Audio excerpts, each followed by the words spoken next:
Shalom. Kurang semangat ya. Sekali lagi, shalom. Sekali lagi, shalom. Apa kabarnya hari ini?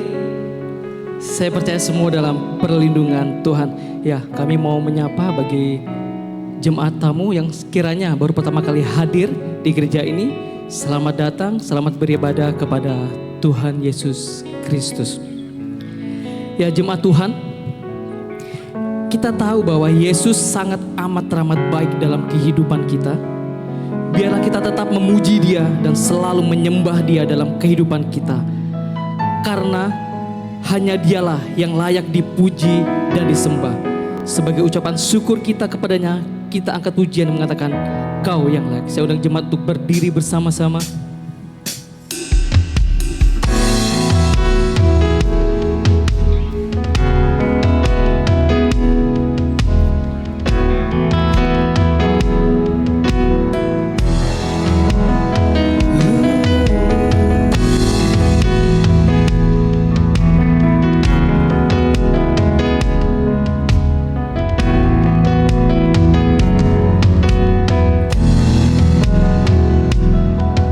Semua mahkota dunia kan ku letakkan,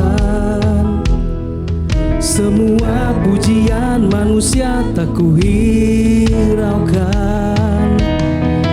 Karena tak ada satu pun yang dapat gantikan.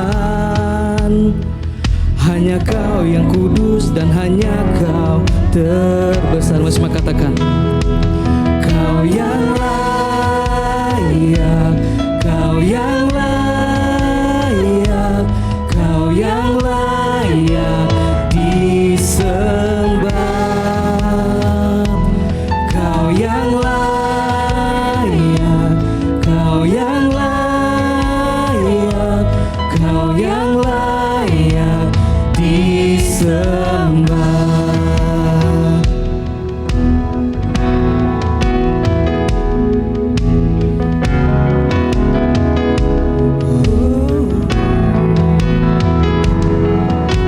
Semua yang memanggil.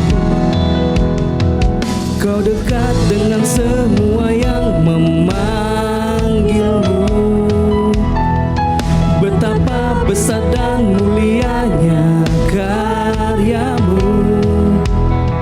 Sungguh tak ada satu pun yang dapat gantikan.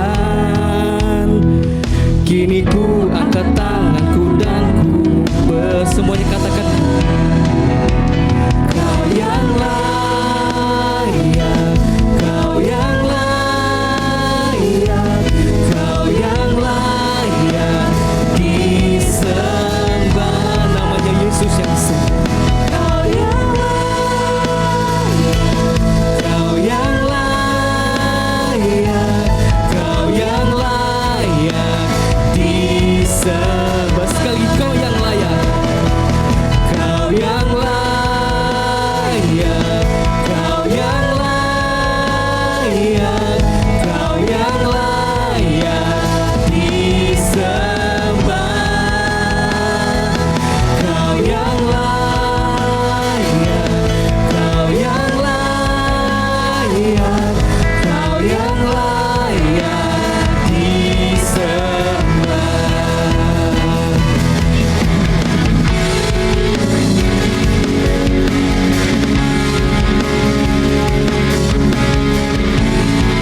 Bapa yang baik, kami hendak bersyukur kepadamu untuk segala kebaikan dan kemurahan-Mu. Dan pada saat ini ya Bapa, kami hadir bersama-sama untuk menaikkan pujian dan penyembahan kami di hadapan-Mu. Dan biarlah hanya Engkau yang diagungkan dan ditinggikan. Kami meletakkan segala sesuatunya di hadapan-Mu dan hanya untuk memuliakan nama-Mu. Dalam nama Yesus, haleluya, amin.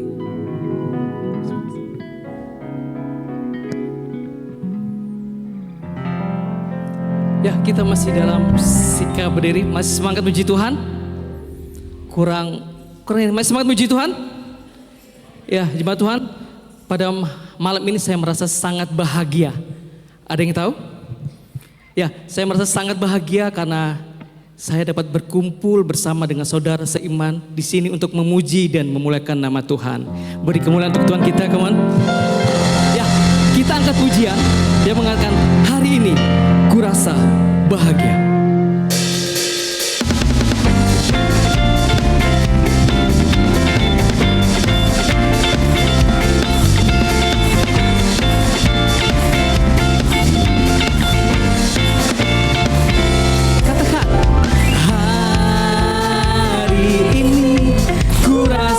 Bahagia berkumpul bersama saudara seiman. Katakan Tuhan Yesus telah satukan kita tanpa memandang di antara kita.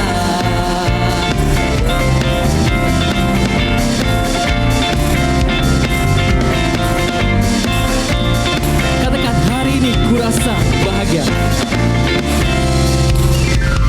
Hari ini kurasa bahagia berkumpul bersama saudara seiman.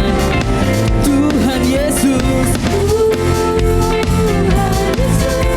telah satukan kita tanpa memandang di antara kita. Saya bergandengan tangan, bergandengan tangan dalam kasih, dalam satu hati, berjalan dalam terang kasih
bersukacita semua di dalam rumah Tuhan.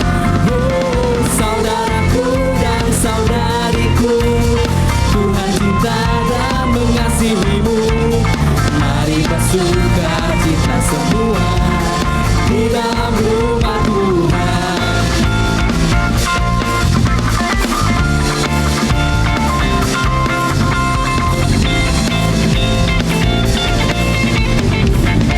Katakan bertemu dalam kasih-Nya. Bertemu dalam kasih-Nya, berkumpul dalam anugerah-Nya, bersukacita semua di dalam rumah Tuhan. Bertemu dalam kasih-Nya, berkumpul dalam anugerah-Nya, bersukacita semua di dalam rumah Tuhan. Oh, saudaraku dan saudariku, Tuhan cinta dan mengasihimu. Mari bersukacita semua di dalam rumah Tuhan. Oh, saudaraku dan saudariku, Tuhan cinta dan mengasihimu. Mari bersukacita semua di dalam rumah Tuhan. Mari bersuka, mari bersukacita semua di dalam, sekali lagi mari bersuka. Mari bersukacita semua di dalam rumah Tuhan.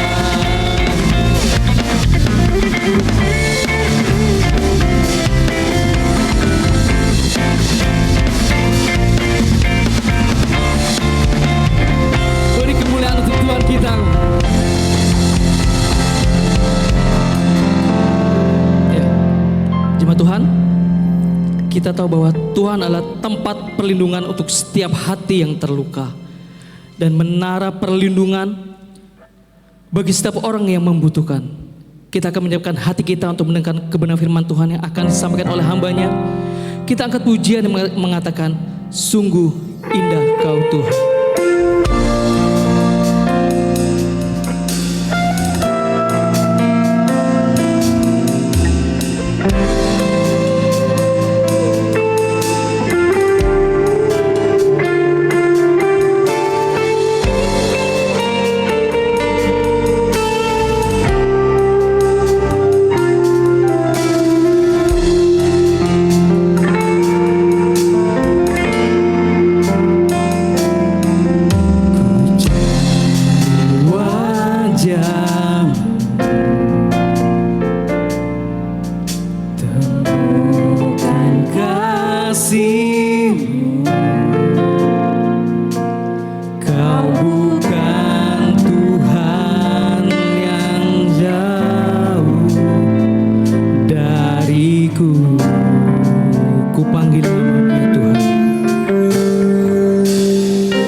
seruan hatiku. Sungguh indah Kau Tuhan, penuh kasih dan sayang.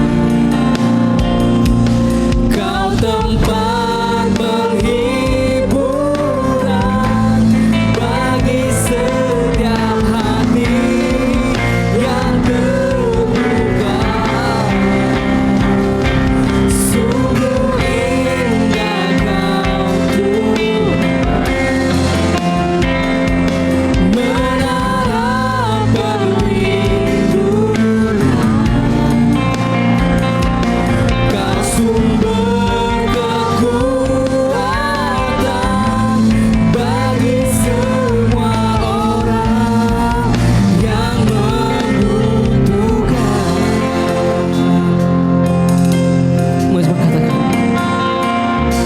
sungguh indah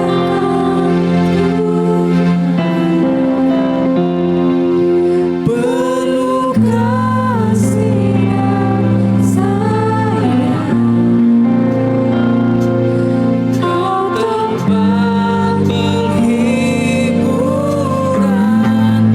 bagi setiap hati yang terluka. Sungguh indah Kau Tuhan, menara perlindungan. Kau sumber kekuatan bagi semua orang yang membutuhkan.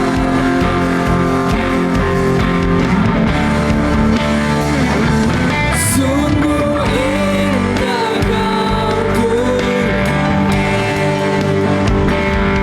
penuh kasih dan sayang.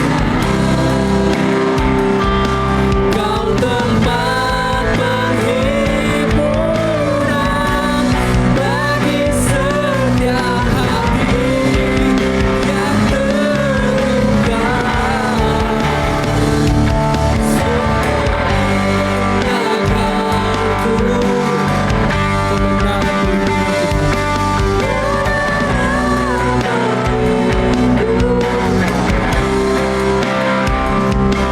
Kau sumber kekuatan bagi semua orang yang membutuhkan.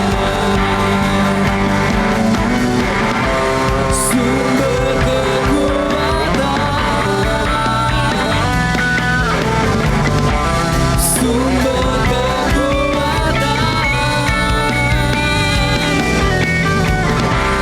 sumber kekuatan, sumber kekuatan bagi semua orang yang membutuhkan.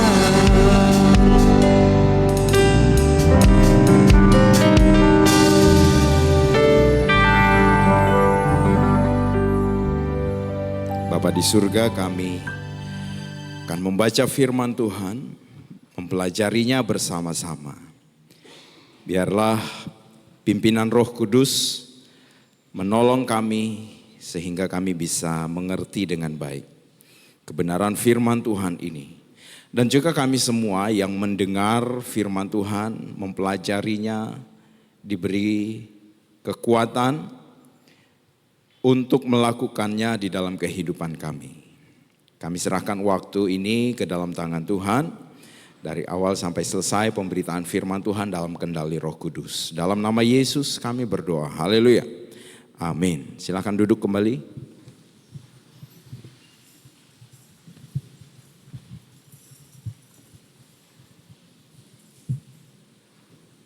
Shalom.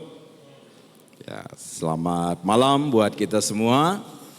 Bersyukur pada malam hari ini boleh berkumpul kembali untuk beribadah bersama-sama. Baik, Bapak Ibu Saudara, mari kita membuka firman Tuhan di dalam Hakim-Hakim pasal 7 ayat 1 sampai 25. Kitab Hakim-Hakim pasal 7 ayat yang pertama sampai ayat yang ke-25.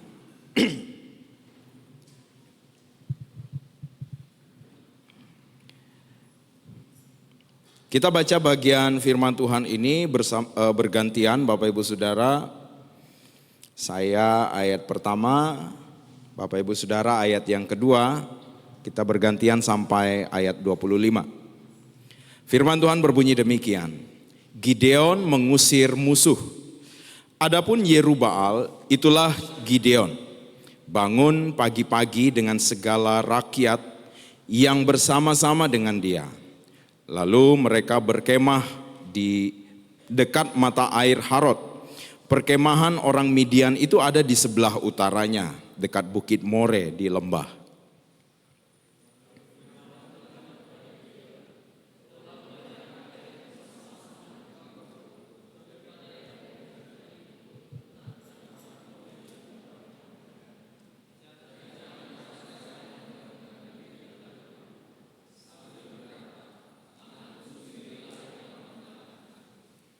Maka sekarang serukanlah kepada rakyat itu demikian. Siapa yang takut dan gentar, biarlah ia pulang. Enyah dari pegunungan Gilead. Lalu pulanglah 22.000 orang dari rakyat itu dan tinggallah 10.000 orang.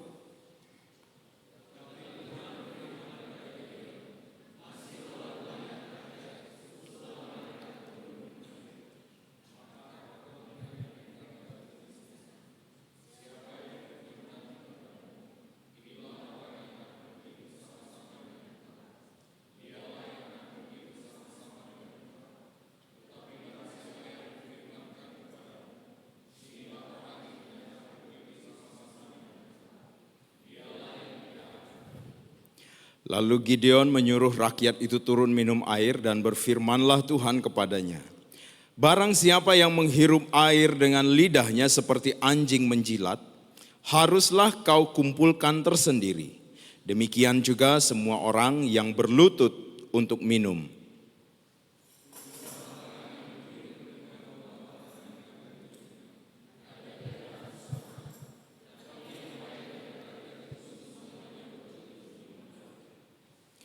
Lalu berfirmanlah Tuhan kepada Gideon, dengan 300 orang yang menghirup itu akan kuselamatkan kamu. Aku akan menyerahkan orang Midian ke dalam tanganmu, tetapi yang lain dari rakyat itu semuanya boleh pergi, masing-masing ke tempat kediamannya.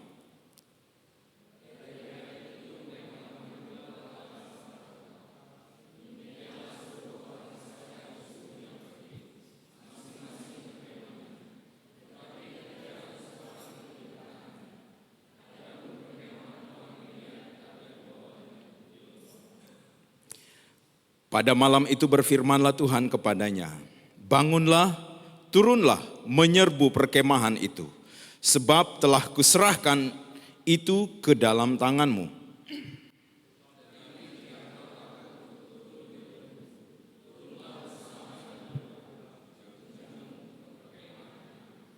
Maka kau dengarlah apa yang mereka katakan.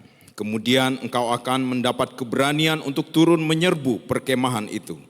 Lalu turunlah ia bersama dengan Pura, bujangnya itu, sampai kepada penjagaan terdepan laskar di perkemahan itu.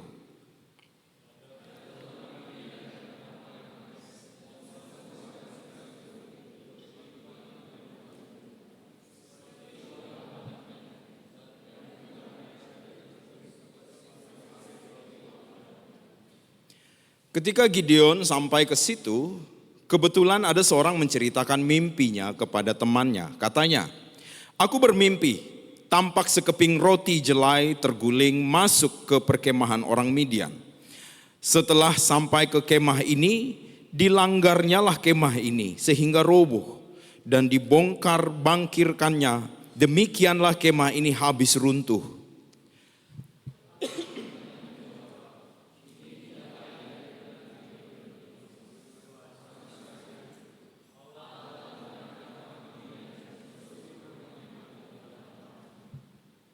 Segera sesudah Gideon mendengar mimpi itu diceritakan dengan maknanya, sujudlah ia menyembah.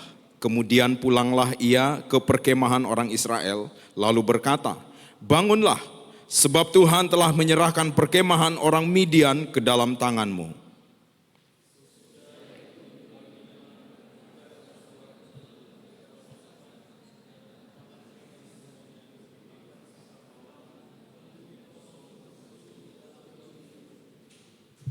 Dan berkatalah ia kepada mereka, perhatikanlah aku dan lakukanlah seperti yang kulakukan. Maka apabila aku sampai ke ujung perkemahan itu, haruslah kamu lakukan seperti yang kulakukan.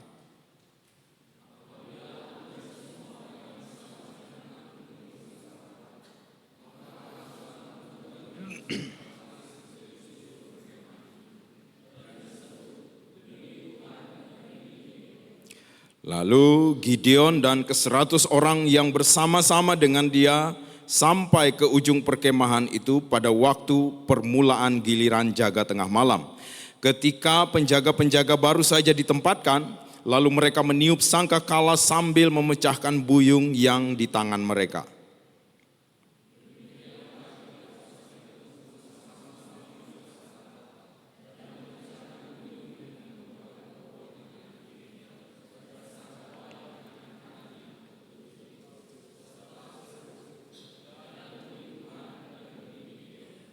Sementara itu tinggallah mereka berdiri masing-masing di tempatnya sekeliling perkemahan itu, tetapi seluruh tentara musuh menjadi kacau balau, berteriak-teriak dan melarikan diri.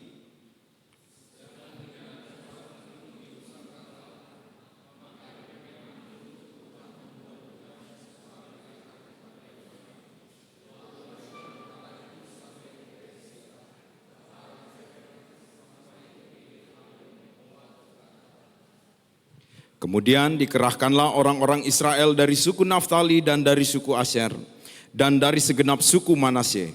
Lalu mereka mengejar orang Midian itu.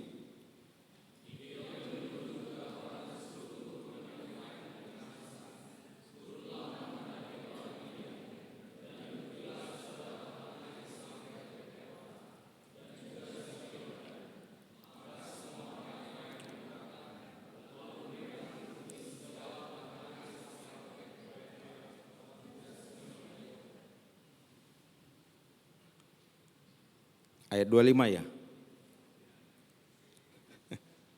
Mereka berhasil menawan dua raja Midian, yakni Oreb dan Zeb.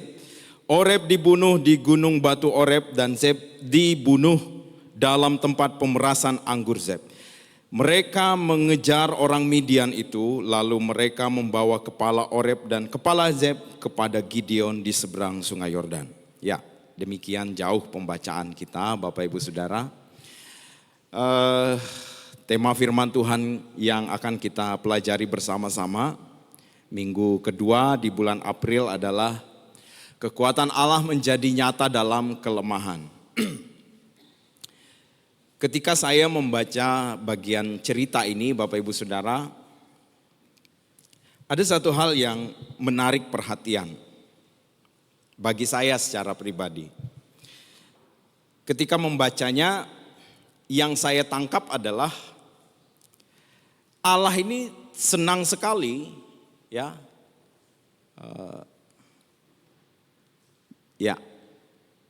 Allah senang mengerjakan hal-hal yang berbanding terbalik dari pendapat manusia pada umumnya. Itu yang terdapat di dalam kisah Gideon mengusir orang Midian, mengalahkan orang Midian dan Amalek. Ya. Nah, Bapak Ibu Saudara, kisah ini menarik sekali ya. Seorang Gideon memimpin pasukan 32.000 orang awalnya, lalu disaring lagi menjadi 10.000, lalu disaring lagi menjadi 300 orang. Nah, kisah 300 orang yang berperang ini ternyata menjadi sebuah memberi sebuah ide untuk pembuatan sebuah film Hollywood.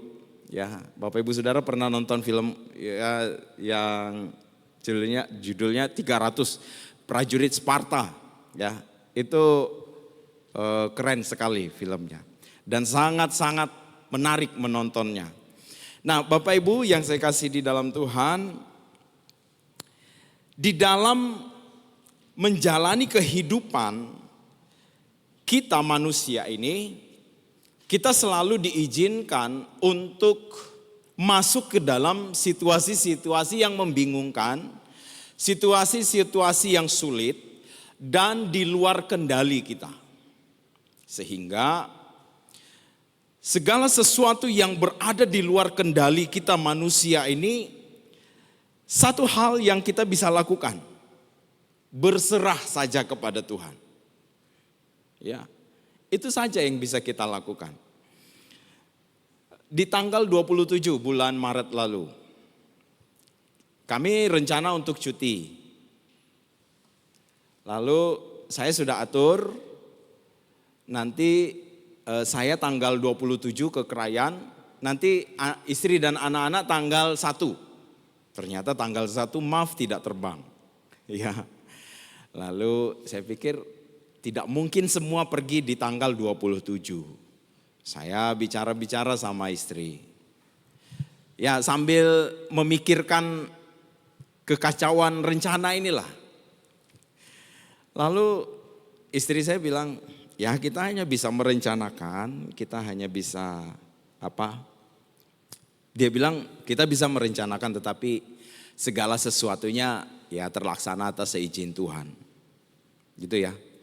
Nah terus besoknya pas latihan paduan suara di hari Senin, Bu Andri ketemu saya. Dia bilang, Pak, hari Jumat ada penerbangan ke Longbawan. Ya. Jadi kalau Pak mau mundur, nanti Bapak sekeluarga bisa ikut penerbangan maaf dari Tarakan langsung Longbawan katanya. Oh, saya bilang bagus sekali itu. Ya sudah, saya mundur ke tanggal 28 biar kami semua ke Longbawan. Ya.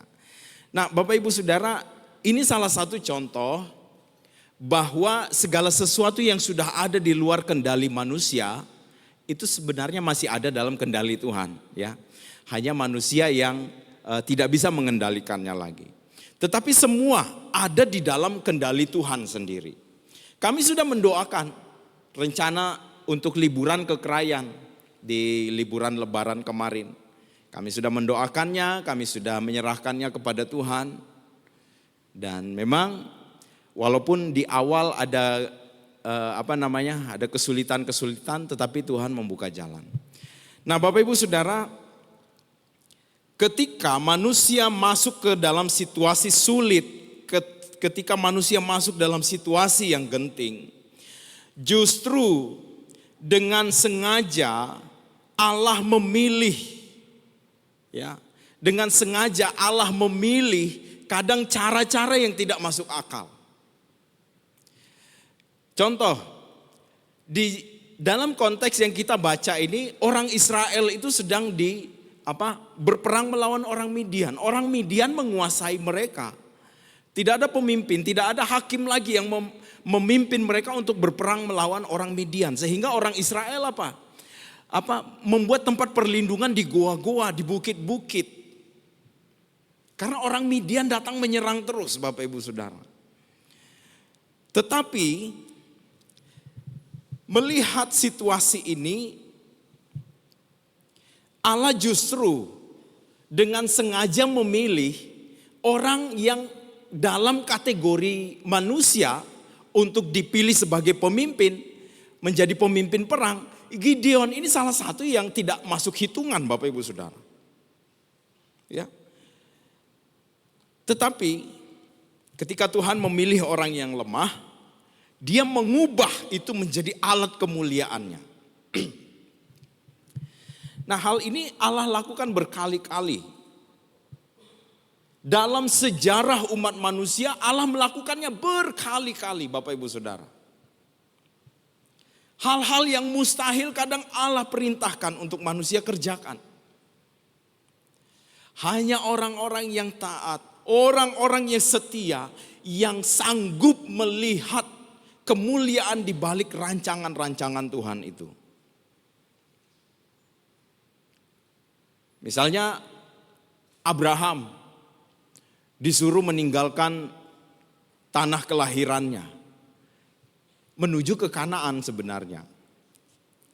Abraham pergi saja Bapak Ibu Saudara. Lalu Nuh disuruh membangun bahtera yang sangat besar. Dengan beberapa orang saja yang mengerjakannya, bangunnya di atas bukit, di atas gunung.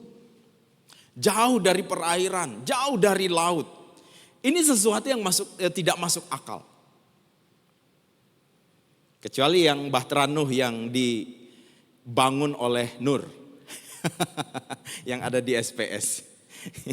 Papannya hanya ada beberapa aja. Ya, nah Bapak Ibu Saudara, ini sesuatu yang mustahil dikerjakan oleh manusia, tetapi Allah memerintahkannya. Nah, sampai kita kepada kisah hakim-hakim, Allah melakukan hal yang sama. Ya, Allah mengerjakan hal yang sama.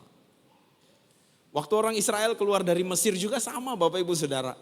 Tidak ada jalan lain, Allah minta nyebrang aja laut. Itu enggak masuk akal sama sekali. Tetapi di dalam ketidak masuk akalan itu, maksudnya dalam hal-hal yang mustahil ini, justru Allah menunjukkan kekuatannya, menunjukkan kuasanya secara nyata kepada manusia. Kalau kita diminta untuk memilih pemimpin perang ya Bapak Ibu Saudara, tentu Gideon bukanlah pilihan yang baik, bukan pilihan yang tepat. Dia anak paling kecil dari mereka bersaudara. Orang yang paling lemah. Masih banyak orang yang lain seperti Saul. Yang perawakannya tinggi besar. Tidak ada orang di Israel itu setinggi Saul. Dia dipilih oleh Allah menjadi raja juga. Tapi Gideon berbeda. Nah Bapak Ibu Saudara, saya pikir kita semua sepakat untuk memilih pemimpin itu pasti kita pilih yang sudah berpengalaman, ya, yang sudah dewasa, yang pemberani, bukan pengecut. Orang-orang seperti ini kriteria-kriteria yang harus kita pilih menjadi pemimpin perang. Tetapi Allah memilih Gideon. Nah sekarang Bapak Ibu Saudara, Allah senang mengerjakan hal-hal yang berbanding terbalik dari pendapat manusia pada umumnya. Saya akan menunjukkan beberapa keanehan yang Allah tunjukkan kepada pasukannya Gideon ini. Kita mulai dari pemilihan Gideon dulu. Tuhan memilih orang yang tidak masuk hitungan, Gideon tadi. Ya. Bapak Ibu Saudara, seperti yang saya katakan di awal, Allah senang bekerja dengan cara yang berlawanan dengan penilaian manusia pada umumnya. Justru Allah memilih Gideon, seorang yang paling muda dari keluarganya.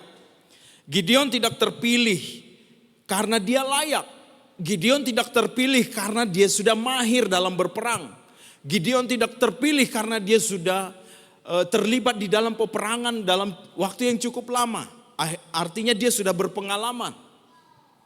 Gideon juga tidak terpilih karena dia memiliki strategi-strategi yang hebat dalam berperang. Tetapi Bapak Ibu Saudara, dia dipilih dan dipanggil atas kehendak Tuhan. Tuhan memilih Gideon. Tuhan memilih Gideon. Artinya kelemahan-kelemahan Gideon, kekurangan-kekurangan Gideon tidaklah menjadi kendala bagi Tuhan untuk memilih dia, memakai dia menjadi pemimpin perang. Ya. Nah, Bapak Ibu Saudara, ini keanehan yang pertama. Terus yang kedua, mengurangi kekuatan yang sudah kurang. Ya. Dalam ayat yang kita baca, pasukan Gideon itu berjumlah 32.000. Sedangkan lawan mereka itu ada 135.000 orang. Artinya kalau 32.000 orang melawan 135.000, 1:4 ini. Satu orang Israel harus mengalahkan 4 orang Midian. Baru orang Israel punya peluang menang. Tetapi kalau dipikir-pikir Bapak Ibu Saudara, 4 lawan 1 sulit bagi yang satu ini menang. Ya, kalau film-film bolehlah 1 lawan 10 bisa. Tapi kalau di dalam dunia nyata 2 lawan 1 saja kemungkinan yang satu ini kalah cukup besar juga. Apalagi 4 lawan 1. 32.000 orang melawan 135 prajurit Midian dan Amalek. Bapak Ibu Saudara, apa yang Tuhan katakan kepada Gideon? Kalian terlalu banyak. Mungkin Gideon tuh pas berpikir, banyak dari mana? Kami segini aja, coba lihat perkemahan musuh tak terhitung jumlahnya. Ya. Banyak dari mana kami? Bapak Ibu Saudara, lalu Tuhan bilang, kasih tahu, berseru kepada semua orang yang bersama dengan engkau. Yang takut, yang gentar, jangan maju, pulang saja. Oh, Gideon lakukan saja Bapak Ibu Saudara. Lalu dia lakukan. Yang pulang ada 22.000 orang. Tinggal 10.000. Mungkin Gideon berpikir ini udah ada 10.000 cukup lah. Pasti Tuhan bilang oke, ini sudah cukup. Tetapi Tuhan berfirman lagi kepada Gideon. Kalian ini masih terlalu banyak. Ya, masih terlalu banyak. Bapak Ibu Saudara, kalau kita bayangkan, ya, kalau kita berada di posisinya Gideon, pasti kita sudah ngomel-ngomel, pasti kita sudah mengajukan keberatan kepada Tuhan. Ini udah nggak masuk akal. Ini sudah nggak sehat. Ini sudah aneh ini. Dari 32.000 orang menjadi 10.000 orang. Masih dikatakan banyak. Lalu disaring lagi, diseleksi lagi. Tuhan bilang turun, minum di bawah. Nanti kalau mereka turun di bawah, nanti saya akan berfirman. Orang-orang pilihan akan dikumpulkan tersendiri. Lalu turunlah mereka. Akhirnya orang-orang yang meminum air, ya, bukan berlutut, ya Bapak Ibu Saudara, tapi menjilat seperti anjing, ya, itu yang dipilih. Dan jumlah mereka hanya 300 orang. Lalu yang kembali ke perkemahan, ya, kembali ke kemah. Ada 9.700 orang. 300 ini yang dipilih oleh Allah untuk pergi maju ke perkemahan musuh. Yang lain itu tetap di perkemahan orang Israel. Nanti setelah mereka kocar-kacir itu baru yang lain itu turun. Ya. Bapak Ibu Saudara, 300 ini yang maju, masuk ke perkemahan musuh. Nah, ini keanehan yang kedua. Sudah kekuatannya tidak sebanding, disuruh kurang lagi. 2 kali lagi disuruh kurang, sampai pada jumlah 300 orang. Bapak Ibu Saudara, kalau 300 itu, yang tadinya kalau 32.000 orang melawan 135.000 orang, 1:4. Nah sekarang 300 melawan 135.000 orang, ini 1:140-an lebih ini Bapak Ibu Saudara. 1:400, ya 1:450-an orang. Itu menjadi sangat mustahil sekali. Yang ketiga, Bapak Ibu Saudara, perhatikan senjata perang yang Tuhan minta mereka bawa. Sudah jumlah mereka kurang, disuruh maju ke perkemahan musuh yang tidak terhitung jumlahnya itu sangat banyak. Lalu yang mereka bawa sangkakala, obor, sama kendi Bapak Ibu Saudara, buyung. Itu aja senjata perang yang mereka bawa turun. Ya, kalau senjata perang yang berteknologi tinggi dengan jumlah 300 orang mungkin masih masuk akal Bapak Ibu Saudara. 300 orang melawan 100.000 orang. Tetapi sudah 300 orang maju dengan senjata perang yang bukan untuk melumpuhkan musuh. Aneh sekali. Nah, Bapak Ibu Saudara yang saya kasih di dalam Tuhan, ini keanehan-keanehan dalam strategi perang yang Tuhan tentukan, tunjukkan kepada Gideon dan orang Israel.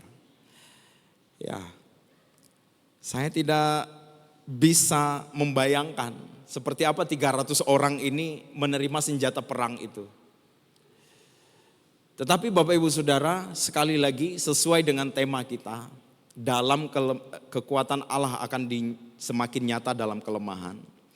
Ada sesuatu yang Allah ingin tunjukkan secara terang benderang bagi Gideon dan orang Israel. Seperti ayat yang kita baca, terlalu banyak. Saya tidak mau orang Israel pergi berperang, mereka mengalahkan orang Midian karena kekuatan yang besar. Nanti mereka mengatakan, oh kami bisa mengalahkan mereka karena kami kuat, karena kami hebat. Sudah jelas, di awal Allah sudah menunjukkan itu kepada Gideon. Dan kalau Bapak Ibu Saudara baca, dari awal kita sudah bisa melihat ini pertempuran aneh. Ya, pertempuran yang aneh. Nah, Bapak Ibu yang saya kasih di dalam Tuhan, singkat cerita, saya tidak akan ceritakan panjang-panjang bagaimana mereka mengalahkan orang Midian Amalek itu. Akhirnya 300 orang yang Tuhan pilih itu berhasil mengacau balaukan perkemahan orang Midian dan Amalek. Dengan jumlah yang sedikit, dengan senjata perang yang aneh, Tuhan menunjukkan kuasanya. Ketika itu tempayan Bapak Ibu Saudara, ada obor mereka bawa, obor itu ditutup sehingga cahayanya tidak terlihat ketika mereka mendekati perkemahan musuh. Ada sangkakala, trompet. Begitu mereka sudah pada posisinya masing-masing, semua tempayan itu buyung itu dipecahkan sehingga secara serentak cahaya obor itu menyala seketika. Itu yang membuat orang-orang Midian akhirnya berlari terbirit-birit. Dan apa yang dikatakan, Allah mengarahkan pedang sesama mereka kepada sesamanya. Artinya mereka saling bunuh di sana. Dan yang lari ya dikejar, tinggal orang Israel kejar. Nah, Bapak Ibu Saudara yang saya kasih di dalam Tuhan. Apa hubungannya dengan kondisi kita, dengan keadaan kita saat ini? Habiskah ini? Oh ya. Keadaan yang dihadapi oleh Gideon dan 300 orang Israel lainnya sangat menakutkan, mengerikan, berbahaya. Sangat berbahaya karena mereka masuk di medan perang dengan jumlah yang tidak banyak. Tetapi ingat, Tuhan senang menggunakan cara-cara yang mustahil dan tidak mungkin dalam kekristenan. Bapak Ibu Saudara, di dalam dunia kekristenan, Allah senang menggunakan cara-cara yang tidak terpikirkan oleh manusia. Allah senang menggunakan cara-cara yang berbanding terbalik dengan apa yang manusia pada umumnya pikirkan. Nanti kita sampai kepada apa yang dibicarakan di ibadah 1 dan 2 tadi. Paulus dalam pelayanannya. Nah, Bapak Ibu yang saya kasih di dalam Tuhan, di dalam kisah Gideon kita belajar bahwa di dalam kelemahanlah kekuatan Allah semakin nyata. Ya, jumlah 300 itu menunjukkan sangat-sangat lemah. Simbol kelemahan. Dengan sengaja mungkin Allah melucuti kekuatan orang Israel. Dengan sengaja membuat mereka menjadi lemah. Tujuannya Allah mau menyatakan kekuatannya. Bapak Ibu yang saya kasih di dalam Tuhan. Kita sampai kepada apa yang dikatakan oleh Paulus. Tetapi jawabnya kepadaku, cukuplah kasih karuniaku bagimu. Sebab justru dalam kelemahanlah kuasaku menjadi sempurna. Sebab itu aku akan lebih bermegah atas kelemahan-kelemahanku supaya kuasa Kristus menjadi nyata dalam aku. Karena itu aku rela dalam kelemahan, di dalam penghinaan, dalam kesukaran, di dalam penganiayaan dan kesukaran demi Kristus. Sebab jika aku lemah, maka aku kuat.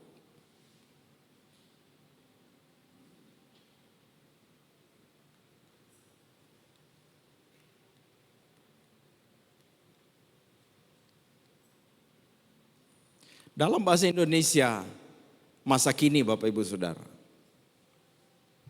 terjemahan ini lebih kuat lagi. Sebab kuasaku justru paling kuat kalau kau dalam keadaan lemah. Hanya dalam kelemahan kekuatan Allah dinyatakan.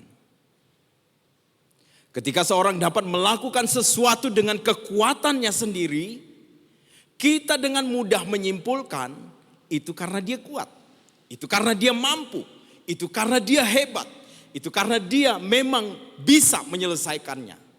Tetapi jika sebaliknya seorang yang lemah secara manusia, secara logika, secara kekuatan, secara fisik dianggap tidak bisa melakukan sesuatu, tetapi dia sanggup melakukannya, kita dapat mengatakan itu karena Tuhan yang memberi kekuatan kepada dia. Bapak Ibu Saudara yang saya kasih di dalam Tuhan,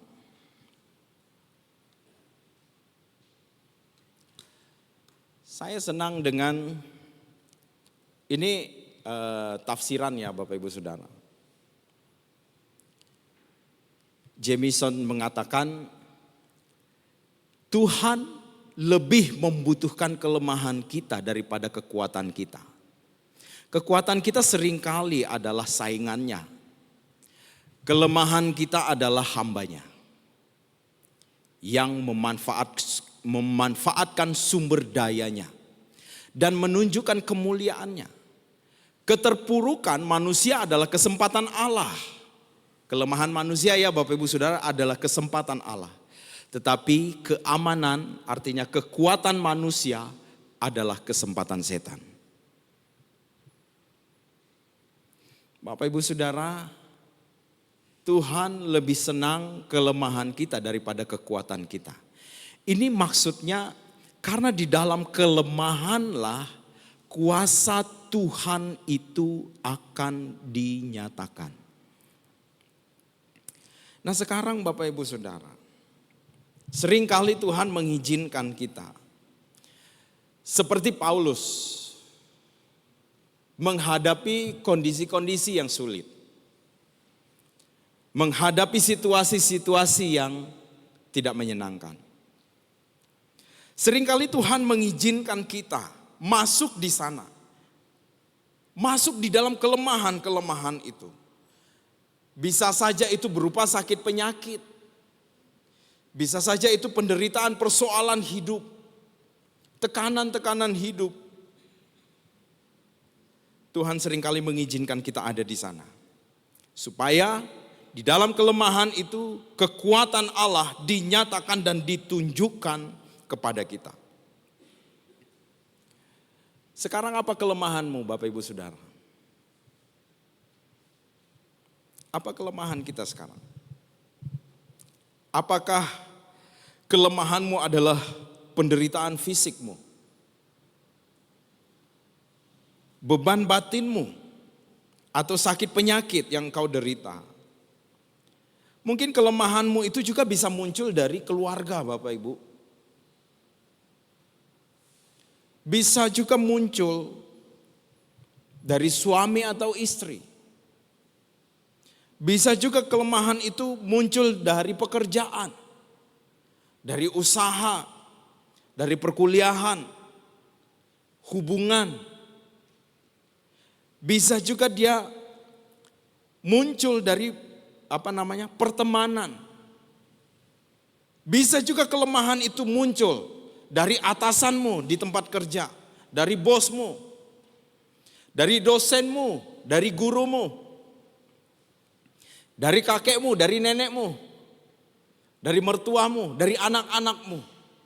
Semua bisa muncul dari sana.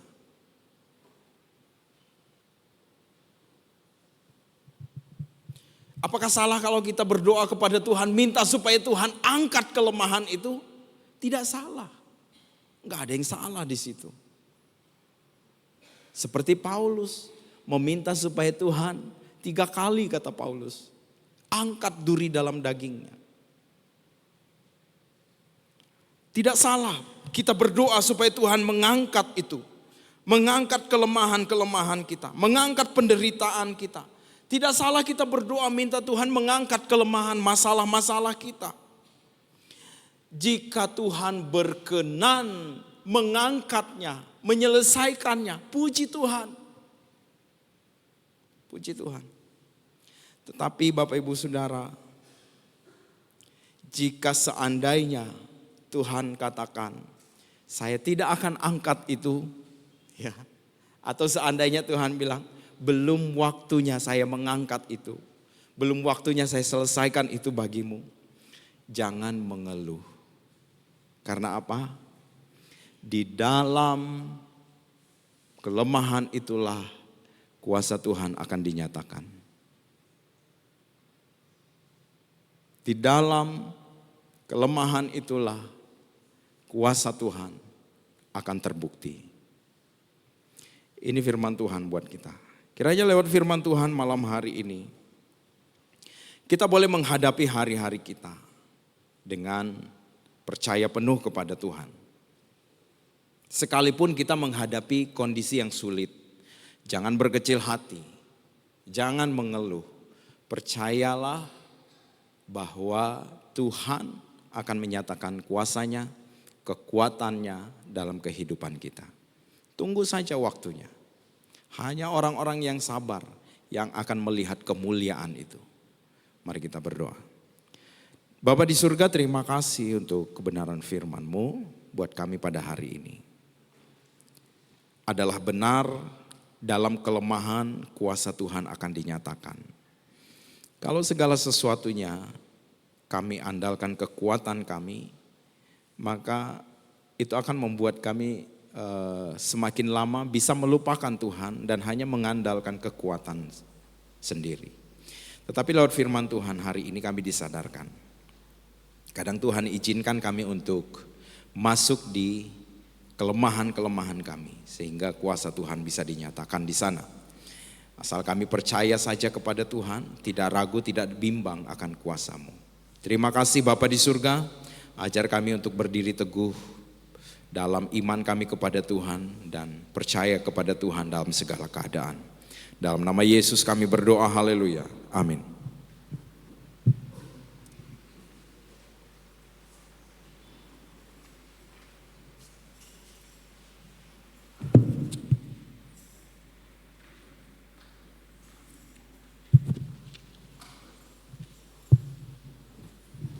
Ya, terima kasih untuk kebenaran firman Tuhan yang telah disampaikan pada kita pada malam hari ini. Berbahagialah kita yang mendengar dan melakukannya dalam kehidupan kita sehari-hari. Ya jemaat Tuhan, kita akan memberikan persembahan terbaik bagi Tuhan. Bagi yang bertugas saya persilakan. Kita angkat pujian yang mengatakan, Kaulah kuatku.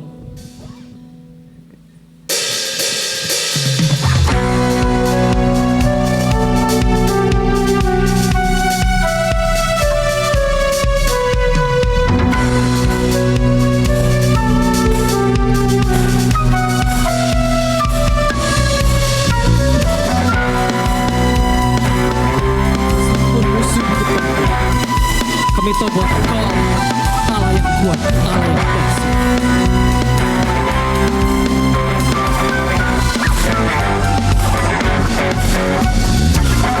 Meskipun musuh di depanku, rintangan menghadapku, tahu sungguh Engkau bersamaku.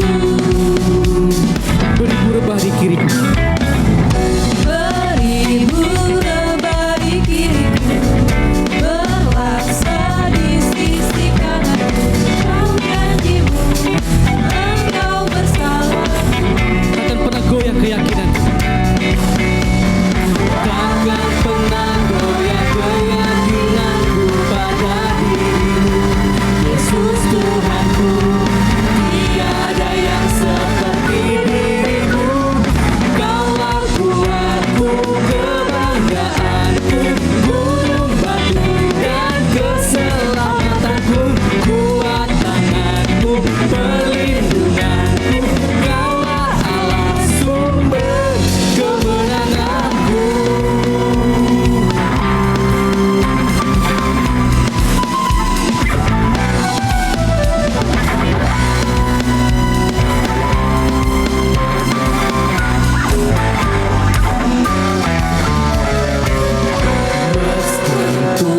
musuh di depanku, rintangan menghadang langkahku. Tahu sungguh Engkau bersamaku. Beribu rebah di kiriku, berlaksa di sisi kananku. Kau janjimu Engkau bersamaku.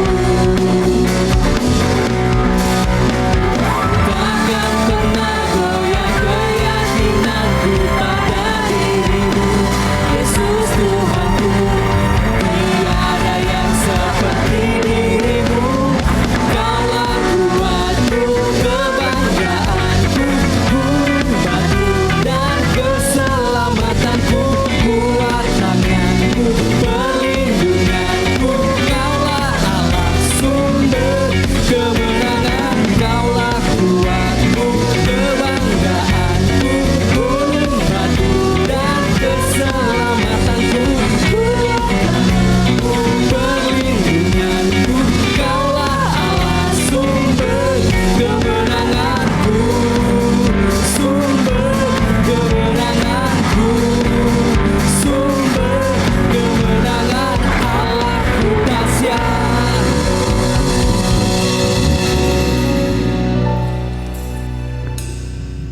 Kita berdoa. Bapa, terima kasih untuk penyertaan Tuhan di dalam setiap ibadah kami dari awal hingga akhirnya. Kami bersyukur untuk setiap pujian yang kami naikkan kepada Tuhan, dan bersyukur untuk firman-Mu yang terus mengingatkan kami, menegur kami, bahkan memberikan kekuatan bagi setiap kami, bahwa di dalam kelemahan kuasa Allah nyata bagi setiap kami. Terima kasih Tuhan, hari ini kami juga bersyukur kami boleh belajar untuk memberikan persembahan.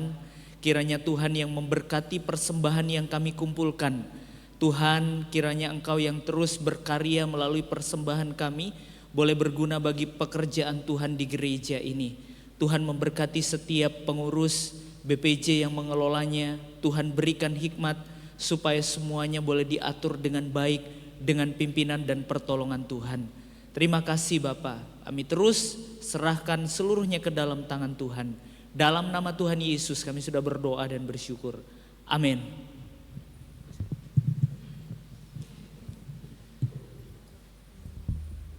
Ya, kita masuk dalam berita gereja.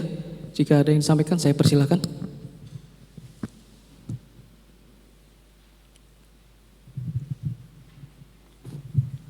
Salam, terpujilah Tuhan kita Yesus Kristus. Pada malam hari ini ada waktu dan kesempatan yang boleh dimiliki kita, diberi peluang oleh Tuhan untuk kita hadir di gedung gereja, kembali beribadah dan berbakti kepada Tuhan. Oleh sebab itu kami sampaikan selamat hari Minggu, selamat beribadah kepada semua ya. Cukup ramai, orang-orang muda cukup ramai, terpujilah Tuhan. Dan hadir lagi, tetap hadiri ibadah-ibadah yang dilaksanakan di Siloam ini. Di masa-masa yang akan datang gereja yang memberi kehidupannya bagi orang muda. Datang lagi. Dan bagi saudara yang mengikuti live streaming YouTube di rumah, saudara juga diberkati manakala saudara beribadah betul-betul kepada Tuhan dalam keadaan apapun saudara. Selamat berbakti dan beribadah kepada Tuhan dimanapun saudara-saudara berada. Dan kemudian yang perlu kami sampaikan ya di buletin ya, perlu kita garis bawahi pengumuman bahwa pertama, pada hari Jumat tanggal 18 April 2025 Jumat akan diadakan seminar pasutri pasangan suami istri di gereja ini pukul 15 pukul 3 sore. Nah untuk itu diundang bagi pasutri silakan menghadiri ya. Dan kontak pendaftaran ada kontak person di sini, Ibu Nerpina dan Ibu Santi, dilihat di pengumuman. Kemudian yang kedua, kita umumkan, kita sampaikan hal yang penting 2 minggu ke depan, rapat kerja nasional GKI ya Indonesia tahun 2025 Rakernas akan diselenggarakan di Hotel Tarakan Plaza, Kota Tarakan, Kalimantan Utara tanggal 22 sampai 25 April 2025. Itu hari Selasa sampai Jumat. Ada agenda nasional cukup penting. Oleh sebab itu semua jemaat sebagai tuan rumah di daerah Tatatinun ini, di kota Tarakan ini, mendoakan kegiatan-kegiatan nasional ini, kegiatan penting ini. Terkait ini sudah diberi dalam bentuk flyer, Pak Gembala bertanggung jawab untuk itu sebagai tuan rumah di kota Tarakan, agar semua panitia dan pendoa untuk berkumpul di gereja ini pada hari Rabu ya, Pak Gembala, hari Rabu pukul 9 pagi untuk mengadakan agenda doa dan puasa terkait dengan rapat kerja nasional ini. Oleh sebab itu kita undang pendoa Siloam, dan di sini ada flyernya mengundang semua panitia untuk hadir pada hari Rabu pukul 9 pagi di gedung gereja ini. Itu yang perlu kami sampaikan terkait dengan agenda penting 2 minggu yang akan datang. Dan kemudian tambahan yang tidak ada dalam buletin, surat dari Ketua Daerah Tatatinun terkait dengan aksi dana serentak untuk semua jemaat di daerah Tatatinun. Dalam dukungan, dalam bersama-sama mendoakan dan mendukung dana untuk gereja Tiberias Juwata Laut. Mestinya tanggal 6 April sudah lewat, kita di Siloam akan memprogramkannya minggu depan. Pada minggu depan ibadah 1, 2, dan 3 akan dilaksanakan aksi dana serentak ini, meskipun agak ketinggalan. Kemudian yang berikutnya dari panitia hari-hari besar ya, Pak Bob, Jane, atau Pak Bob yang kemari. Jadi hari-hari besar kita dipegang ini, waktu-waktu penting ini. Dalam minggu ini rangkaian Paskah, Hari Prapaskah. Pada hari Kamis ya Pak Bob ya, malam Getsemani, Kamis 17 April, pukul 19, pukul 7 malam, bertempat di gedung gereja ini. Hari Kamis ya, malam pukul 7 malam 19, malam Getsemani. Besoknya Jumat pada tanggal 18 April, Jumat Agung. 18 April Jumat Agung. Waktu ibadah pukul 6. Nah, itu dia. Kurang lebih subuh itu. Pukul 6 pagi di gereja ini sudah mulai ibadah. Oleh sebab itu semuanya berkemas. Pukul 6 pagi. Kemudian pada hari Minggu ya, hari Minggu tanggal 20 April sudah ibadah Paskah. Kebetulan Paskah ada 3 sesi ibadah Paskah pada hari Minggu depan. Oleh sebab itu ya diundang Gembala Sidang dan jajarannya panitia, mengundang semua jemaat GKI Siloam atau tamu-tamu, ajak berduyun-duyun menghadiri ibadah-ibadah tahapan-tahapan ibadah Paskah ini. Ini yang bisa kami sampaikan pada malam hari ini. Terima kasih atas perhatian kita jemaat. Tuhan Yesus memberkati. Belum ya. Terima kasih harus hargai. Ramai ya enggak ya? Ya enggak, ramai ini panggung. Dan oleh sebab itu apresiasi pelayanan panggung, pelayanan badan pengurus dan badan pemeriksa keuangan ada tadi, pelayanan operator di sana, halo, kita apresiasi, dan di luar ada pengaturan parkir.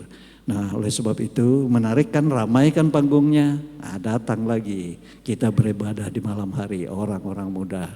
Nah, gitu ya. Terima kasih, Tuhan Yesus berkati.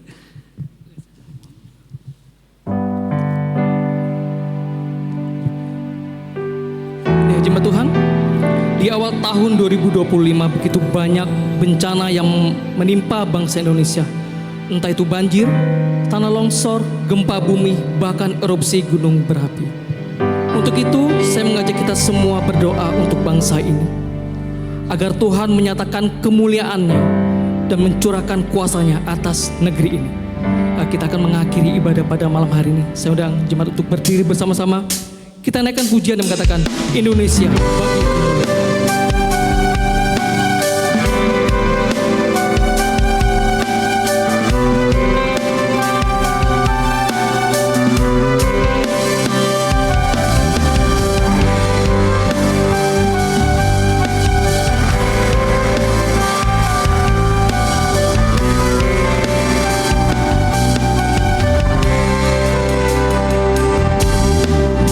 Yesuslah Tuhan yang layak ditinggikan, layak disembah oleh suku-suku bangsa.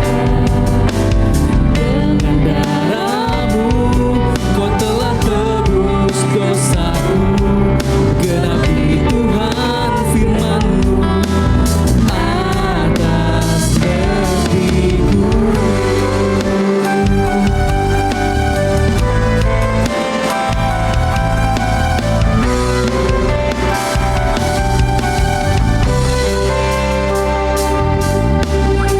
Yesuslah Tuhan yang layak ditinggikan, layak disembah oleh suku-suku bangsa. Dengan darah-Mu Kau telah tebus dosaku, genapi Tuhan firman-Mu atas negeriku. Hatiku rindu melihat kemuliaan-Mu, hatiku rindu melihat curahan kuasa-Mu di tanah tercinta, negeriku Indonesia. Ku berdoa Indonesia, penuh kemuliaan-Mu Indonesia, bagi kemuliaan-Mu.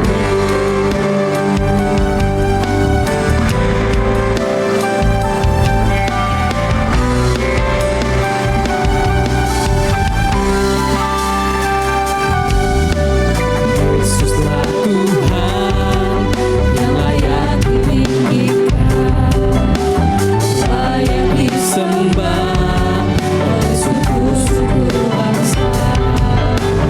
Dengan darah-Mu Kau telah tebus dosaku, genapi Tuhan firman-Mu atas negeriku.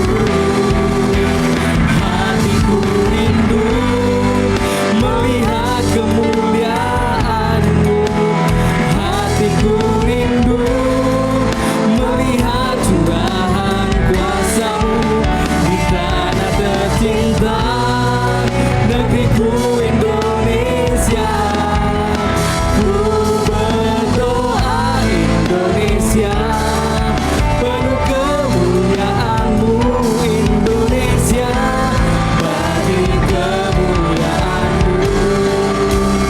Hatiku rindu melihat kemuliaan-Mu, hatiku rindu melihat curahan kuasa-Mu di tanah tercinta, negeriku Indonesia. Ku berdoa Indonesia, penuh kemuliaan-Mu Indonesia, bagi kemuliaan-Mu. Ya Allah, ku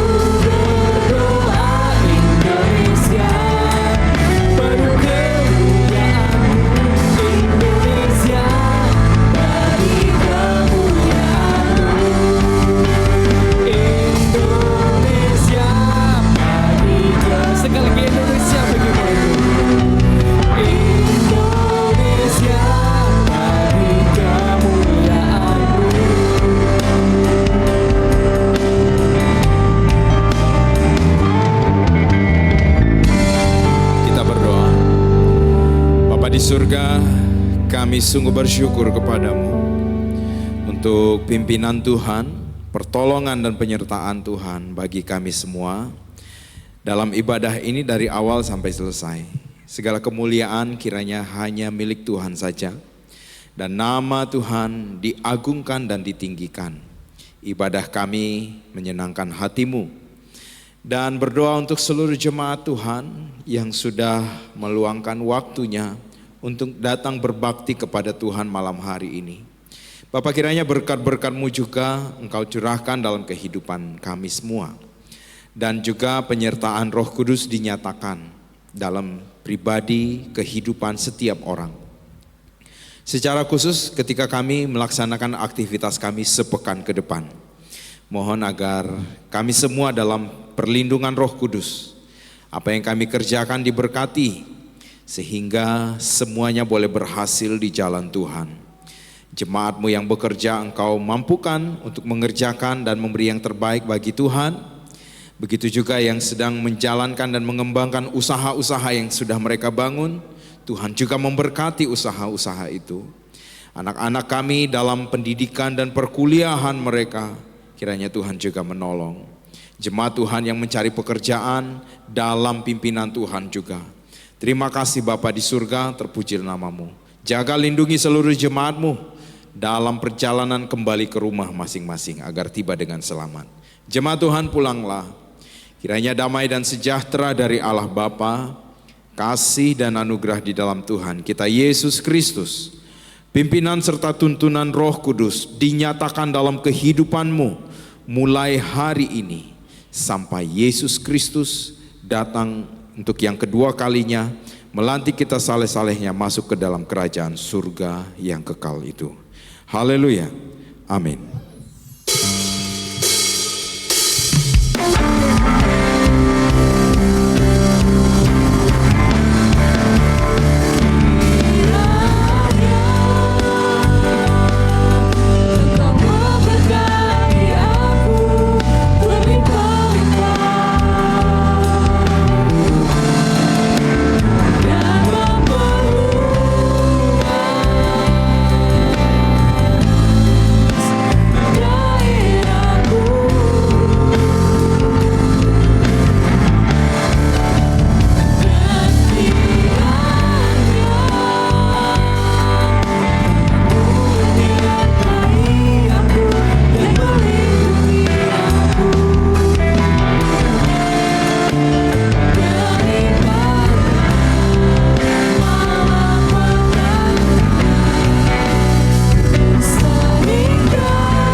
Ya, ibadah kita telah selesai.